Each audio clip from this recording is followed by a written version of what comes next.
Vážení priatelia, mojím predvolebným krédom je výraz a vyjadrenie nastal čas. Nastal čas na zmenu, nastal čas na to, aby sme prestali veriť falošným politikom. Nastal čas na vyrovnanie účtov voči tým, ktorí nás roky klamali.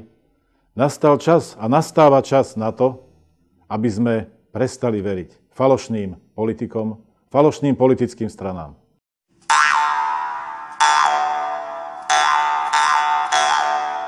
Volebný systém je preto potrebné zmeniť, aby prestala už konečne diktatúra, doslova do písmena diktatúra politických strán, ktoré sú v Národnej rade, a samozrejme politika finančných skupín prostredníctvom týchto strán presadzovaná, pretože k slovu sa musí dostať občan odborník, ktorý bude môcť byť volený do Národnej rady, aby sme konečne zistili, ako je nutné u nás presadiť priamu demokraciu.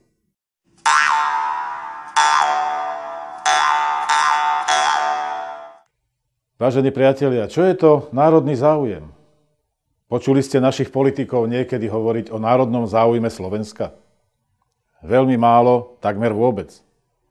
Ale náš národný záujem musí byť predovšetkým náš občan, náš podnikateľ, naše hospodárstvo, naša potravinová sebestačnosť, naša zem, naša pôda, naše obilniny, naši ľudia, naše zdravotníctvo, naši vzdelanci, naši vedci, naši mladí ľudia, naše školstvo a všetko to, čo je naše, slovenské. Ale mám pocit, že politici to nie sú. Tí sú niekoho iného.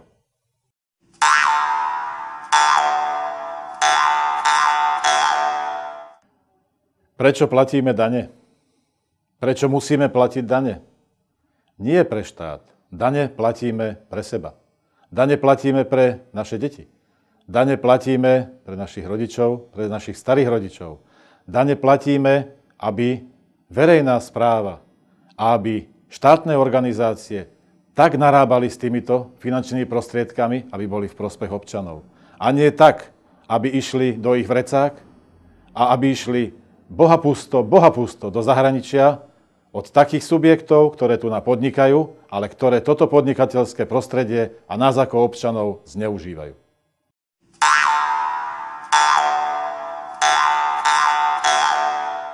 Veľmi rád používam jedno veľmi múdre prirovnanie zo slovenskej ľudovej rozprávky od Pavla Dobšinského o 3 grošoch.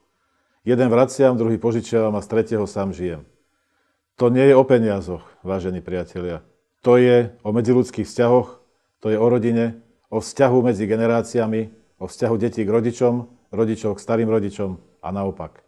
Ale je to aj o vzťahu k našim životom a o vzťahu k našej vlasti. A to by sme si mali zachovať.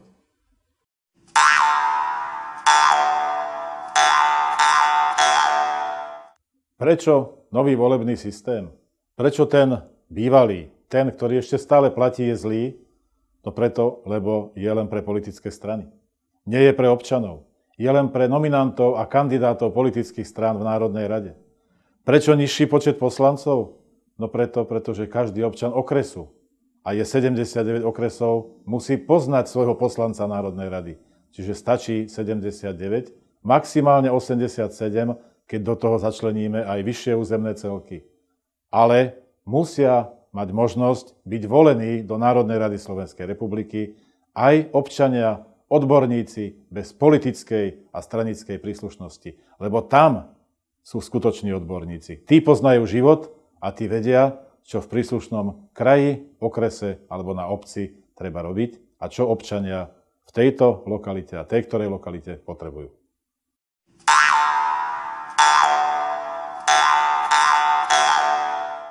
Čo nám dáva Európska únia? Pýtajú sa občania a politici stále odpovedajú len tým, že nevieme čerpať zdroje z Európskej únie. Nevieme sa dohodnúť. Nemáme stále dosť percent z toho vo vlastných vreckách. Že, páni politici? Európska únia, keby mala byť spravodlivá, v rámci Európskej únie, ale aj v rámci eurozóny, tak keď má mať jednotnú zahraničnú politiku, jednotnú finančnú politiku, mala by mať a budem presadzovať, aby mala aj jednotnú sociálnu politiku. Nech aj naši občania majú rovnaké dôchodky ako na západe, v krajinách juhu a v krajinách severu.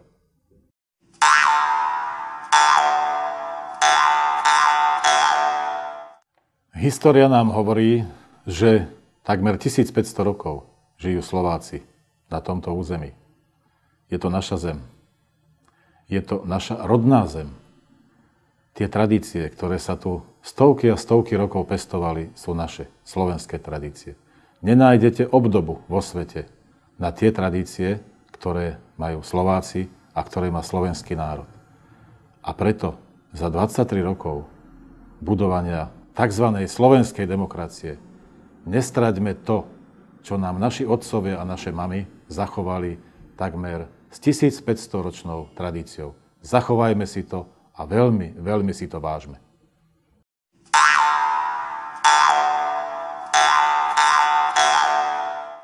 Je treba posilniť prezidentské právomoci? Rozhodne treba.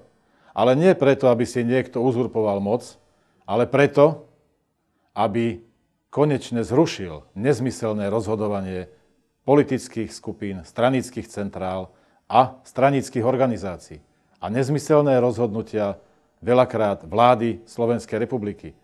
Prezident musí mať rozhodujúce právo povedať, že toto si želajú občania a takto treba konať. Toto je v záujme občanov a v záujme Slovenska.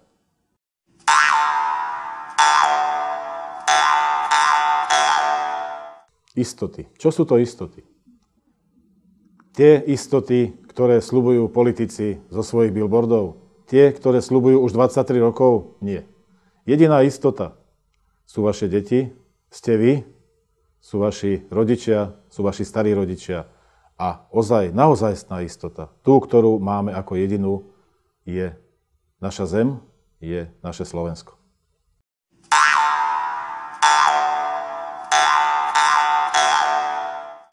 Voľakedy platilo, že škola je základ života. Platí to i dnes?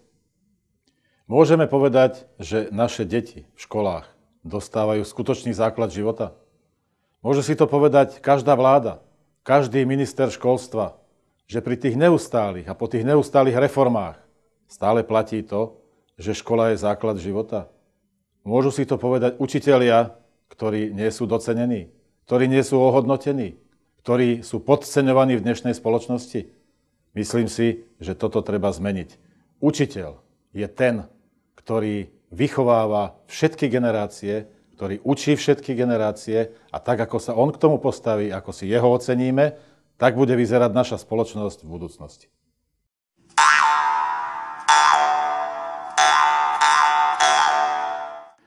Národné kultúrne dedičstvo. Áno. Kto tam patrí? Kto sa skrýva za týmto pojmom? Pod pojmom národné kultúrne dedičstvo sa skrývajú všetci tí jednoduchí, obyčajní ľudia, ktorí vytvárali naše zvyky, našu kultúru, naše tradície, ale sú tam aj takí, ako boli národní buditelia, ako boli napríklad naši vierozvescovia, ako boli tí, ktorí nám zanechali revolučné básne z rokov 1848-1849. Sú tam aj tí, ktorí bojovali proti sile a nadvláde veľkých mocností. Ale sú tam aj takí jednoduchí ľudia, ktorí si zaslúžia pomenovať a oceniť, že títo ľudia, ktorí žijú normálny, bežný život pri zachovávaní všetkého nášho tradičného, to sú ľudia, ktorých môžeme označiť slovom národný poklad Slovenska.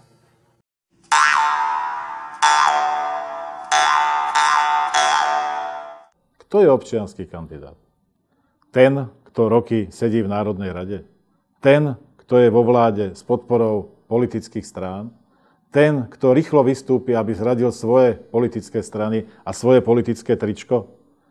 Ten, ktorý sa nechá roky a roky živiť z daní občanov?